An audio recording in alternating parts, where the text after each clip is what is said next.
Oke, Assalamualaikum warahmatullahi wabarakatuh. Perkenalkan, saya Mufadir Jalani dengan NIM 002507 dan saya dari kelompok A4. Pada kesempatan kali ini saya akan menjelaskan terkait dengan suatu kasus tugas tambahan ya ini di yang mana ada seorang pasien datang ke rumah sakit setelah dia makan sate terlalu banyak sate kambing ya. Terus dia merasakan nyeri di bagian regio kanan atas atau regio hipokondria dextra ya. Dan warfarin-nya dia positif. Warfarin positif. Nah, terus saya eh, akan menjelaskan tentang alur saluran sekresi vesikavel ya. Terus apa nama otot yang memiliki papilla mayor serta otot-otot penyusunnya apa saja dan nama kelainan vesikavel ya serta apa gejalanya gitu. Oke, next. Nah, jadi vesikavelia itu termasuk di bagian organa digestif aksesoria ya, yang hijau ini, vesikavelia atau kantung empedu. Nah, letak dari vesikavelia itu, dia di regio hipokondriaka dextra dan lanjut ke epigastrium atau pada kuadran kanan atas lah intinya. Terus vesikavelia itu dia terletak di intraperitoneal dan berada di fasies visceralis hepar di antara lobus dextra hepatis dan lobus quadratus hepar. Lalu organ ini ya fungsinya untuk memakatkan dan menampung cairan empedu. Namanya aja kantung empedu. Jadi dia untuk menampung cairan empedu ya. Serta untuk mensekresikan kalsium serta dan kolesterol. Yang mana eh, empedu itu nanti akan berfungsi dalam metabolisme lipid ya. Ini gambar vesikaveler warna hijau. Nah, kalau resep vesikaveler itu, jadi nanti eh, akan pertama vesika empeduan dia akan menghasilkan akan dihasilkan oleh hepar ya. Terus stimulasi CCK dan vesikaveler akan berkontraksi. Nah, ya dari hepar. Terus hepar itu eh, nantinya dia akan, nah, nah empedu itu kan diproduksi oleh hepar kan. Nanti di ketika udah diproduksi, nanti dia akan dipekatkan dan disimpan oleh vesikavelia dan baru masuk ke saluran pencernaan pada duodenum pars descendens. Jadi nanti ketika udah diproduksi dan udah dipekatkan, empedu udah ada di vesikavelia, nanti ada stimulasi CCK yang mana menyebabkan vesikavelia itu berkontraksi. Nah, nanti yang keluar dari ductus siticus, nah, ductus siticus. Ductus siticus ini lalu akan ke bawah, ya, akan ke bawah dan bergabung dengan ductus hepaticus communis serta ductus choledocus, ya, itu. Terus bersatu dengan ductus pancreaticus yang ber yang mana dia menjadi ampula vater. Maksudnya apa ya, bergabung dengan ampula vater. Nah, terus aliran itu diatur oleh sphincter Oddi ya, musculus sphincter Oddi, lalu dia baru masuk ke duodenum melalui papilla duodenum mayor.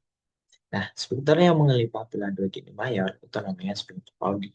Ya, itu terdiri dari tiga sphincter. Jadi sphincter ductus choledocus, sphincter ductus pancreaticus, dan musculus sphincter ampullae. Ampulla atau ampulla hepatopancreatica yang fungsinya untuk mengatur aliran empedu dan enzim pankreas. Ya, ini bagian-bagian vesicapella, diastema aja, fundus, corpus, infundibulum, kolom, sama ductus siticus, saluran keluarnya. Ya, ini gambarnya. Nah, ini yang tadi sudah saya singgung. Jadi empedu itu merupakan cairan yang berfungsi untuk mengangkut pigmen dan zat-zat yang aus serta absorpsi dan digesti lemak. Nah, empedu itu diproduksi oleh hepar, nanti akan dipekatkan oleh dan disimpan, ditampung di vesicapella. Nah, lalu masuk ke saluran pencernaan, tepatnya pada duodenum pars descendens, karena ada stimulasi CCK tadi. Terus dalam perjalanan dari hepar menuju dalam pencernaan, empedu itu mengalir di dalam saluran atau ductus yang menghubungkan hepar, vesika vilea, dan pankreas. Nah, ductus-ductusnya saya tadi sudah saya singgung ya. Nah, ini jadi ini saluran ya. Jadi awalnya dia kanan melalui kanal biliary, terus ke ductus biliferus, ductus hepaticus dexter dan sinistra, lalu keluarnya di ductus menuju ke ductus hepaticus communis. Nah, setelah ya ini setelah dia diproduksi ya, diproduksi oleh hepar akan melewati ini dan nanti akan pada ductus hepaticus communis. Nah, yang ditampung di vesika ya, ini berarti nggak ditampung. Yang ditampung di vesika ya, nanti dia akan keluar melalui ductus siticus ini. Ya, nanti baru menuju ductus caudicus, lalu menuju ampula hepatopankreatika, dan ini ada ductus pankreaticus, dan baru ke papilla duodenum mayor. Gitu ya. Nah, ini. Jadi ini kan cairan kantong empedunya wastafel ya. Lalu keluar ke ductus siticus karena ada tumbuhan si CCK naik lalu dia nanti akan bergabung dengan ductus pancreaticus accessoris dan ductus coledocus. Ya, jadi ductus coledocus nanti yang ductus pancreaticus atau itu akan bermuara dengan papilla duodenum minor.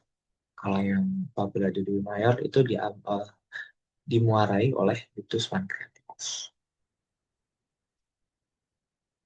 Nah, ini eh, ini gastrosplenium ya. Ini bukan bahas tentang vesicapel ya.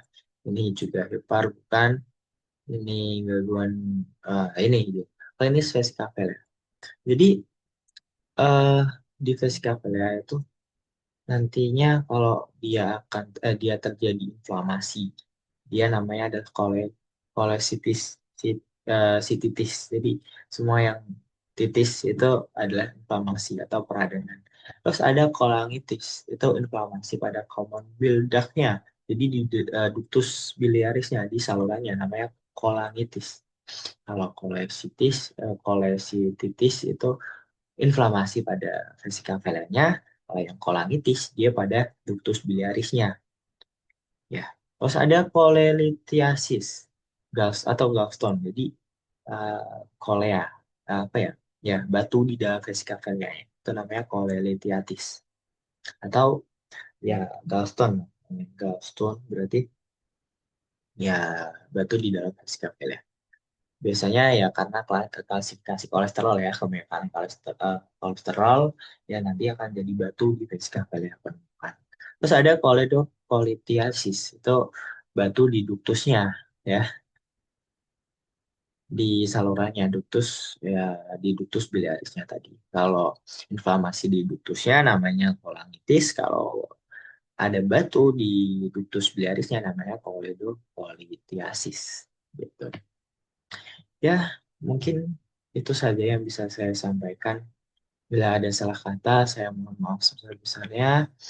Eh, Pada tugas tambahan ini, saya semoga ya harapannya saya di responsi nanti saya bisa lancar. Oke, terima kasih. Wassalamualaikum warahmatullahi wabarakatuh.